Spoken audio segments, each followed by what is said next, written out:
দিতে দিতে জমিদার মন্দিরেতে এলো, আর মাতৃ মন্দিরের ভেতরে বসে ভগবানের নাম করে।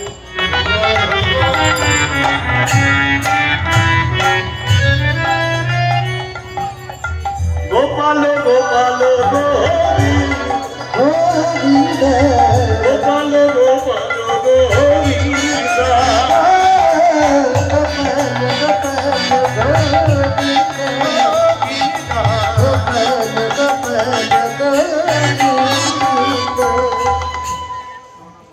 মাতৃ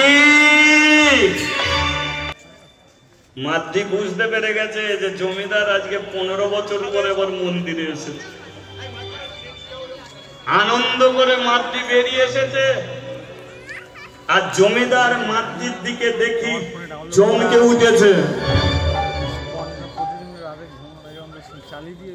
বাপ যেমন তার বাপকে পর্যন্ত ছাড়ে না, তদ্দেও কোনো গর্ভবতী মেয়ে হাজার কাপড় দিয়েও গর্ভকে লুকিয়ে রাখতে পারবে না, সমাজের মানুষ জানতে পারবে। 7 মাসের গর্ভে সন্তান মাতৃ। জমিদার আস্তে আস্তে মন্দিরে উঠেছে, ছোট ছিল, মাতৃর হাত ধরে নিয়ে গেছে, কিন্তু আজকে বলল মন্দিরের ভেতরে, মন্দিরের ভেতরে বসিয়েছে মাতৃকে। আমার চোখের দিকে তাকায়, 5 বছর বয়স, তোর বাবা মরে গেল, মা মরে গেল, তোকে আমি মন্দির দিয়ে দিলাম, তোকে আমি শিবজিকে দিয়ে দিলাম, এই মন্দিরের দায়িত্ব তোকে দিয়ে দিয়েছিলাম, আর আমার চরণ ছুঁয়ে কথা দিয়েছিলিস মন্দির রক্ষা করবি। বল মন্দির রক্ষা করলি তো? মাতৃ বলল রক্ষা করার জন্যই তো আমার গর্ভের সন্তান, আমি মরে গেলে তো পেটের ছেলে তো মন্দির রক্ষা করবে। এ সন্তানটা কার? শিবজি।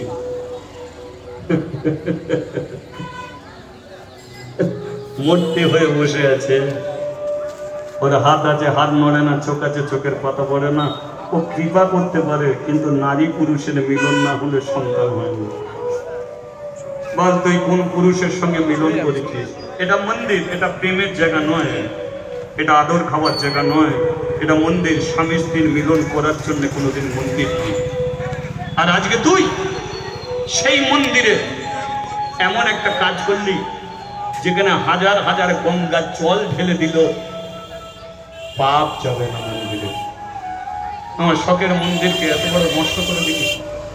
আমার স্ত্রী সোনার জিনিস বিক্রি করে দিয়েছিল এই মন্দিরের জন্য, আর সেই মন্দিরের দায়িত্ব তোকে দিলাম, মন্দিরটাকে আমার তিলে তিলে শেষ করে দিলি। যে ব্রাহ্মণদের উপর গর্ব করে তোকে মন্দিরে বসিয়েছিলাম, আজকে সেই ব্রাহ্মণটা তোর বিরুদ্ধে নালিশ নিয়ে এলো। আমি গ্রামের জমিদার, আজ পর্যন্ত কেউ আমার চোখ, এই শেষ বয়সে এত অপমান না করতে পারতিস। ওদের কাছে আমি মুখ দেখাবো কি করে? কেন কে জমিদার বাবু, এটা শিবের সন্তান, মিথ্যা কথা বলছিস না? আমি গঙ্গা জলের মতো পবিত্র।